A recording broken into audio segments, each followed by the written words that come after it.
ભોજન આરોગતા પહેલા ચેતી જજો, કારણ કે બહારના ભોજનમાંથી ફરી એકવાર જીવાત નીકળી છે અમદાવાદમાંથી। જી હા, શહેરના વેજલપુર વિસ્તારની દુકાનમાં આ ઘટના બની છે। ચટણીમાંથી ગરોળી નીકળ્યાનો વિડીયો વાયરલ થઈ રહ્યો છે। ભોગ બનનાર મહિલાએ અમદાવાદ મ્યુનિસિપલ કોર્પોરેશનમાં ફરિયાદ નોંધાવી છે। મહત્વનું છે કે શહેરમાં ફૂડ વિક્રેતાની બેદરકારીનો ભોગ ગ્રાહકો બની રહ્યા છે તેવી અવારનવાર ફરિયાદો ઉઠી છે। તે વચ્ચે વધુ એક વખત ગ્રાહકને કડવો અનુભવ થયો છે। શહેરના વેજલપુરમાં આવેલા રામદેવ ચોરાફરીની દુકાનમાંથી સમોસાની ચટણીમાંથી ગરોળી નીકળી હોવાનું સામે આવ્યું છે। મહિલા જ્યારે ઘરે પહોંચી ત્યારે તપાસ્યું ત્યારે તેને ખબર પડી। સમગ્ર મામલે મહિલાએ દુકાનદારને જાણ કરતા તેને આ વાતનો સ્વીકાર ન કર્યો હતો। ત્યારબાદ ભોગ બનનાર મહિલાએ અમદાવાદ મ્યુનિસિપલ કોર્પોરેશનની ફૂડ વિભાગમાં સમગ્ર મામલે ફરિયાદ નોંધાવી છે। તો વધુ વિગતો સાથે સંવાદદાતા દર્શલ જોડાઈ ચૂક્યા છે। દર્શલ, જે રીતે ગ્રાહકને કડવો અનુભવ થયો છે અને જે રીતે ફૂડ વિક્રેતાઓ બેદરકારી દાખવી રહ્યા છે, ત્યારે અમદાવાદ મ્યુનિસિપલ કોર્પોરેશનમાં ફરિયાદ નોંધાવવામાં આવી છે, શું વિગતો?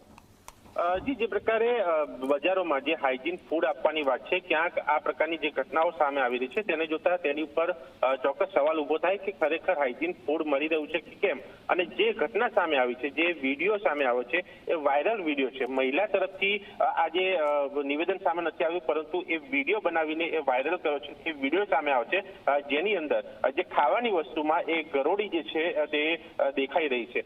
જે ઘટના સામે આવતા હું છે એ દુકાન ઉપર પહોંચ્યો, એ દુકાનદાર સાથે ત્યાં હાજર લોકો સાથે વાત કરી। તેમણે પણ જણાવ્યું કે આવી રીતના એક મહિલા આવ્યા હતા સાંજે 4 તારીખે, સમોસું લઈ ગયા અને ચટણી પણ આપી, અને એ 2 કલાક બાદ એ મહિલા આવ્યા અને તેમણે ફરિયાદ કરી કે અંદરથી ગરોળી નીકળી છે। એટલે ફરિયાદ થઈ છે દુકાનદારમાં, ત્યાં સ્પષ્ટ બાબત છે, પણ તે બાદ આ મહિલાનો એ પણ આક્ષેપ છે કે યોગ્ય જવાબ ન મળ્યો, એટલે એમણે એએમસીના ફૂડ વિભાગમાં પણ ફરિયાદ કરી।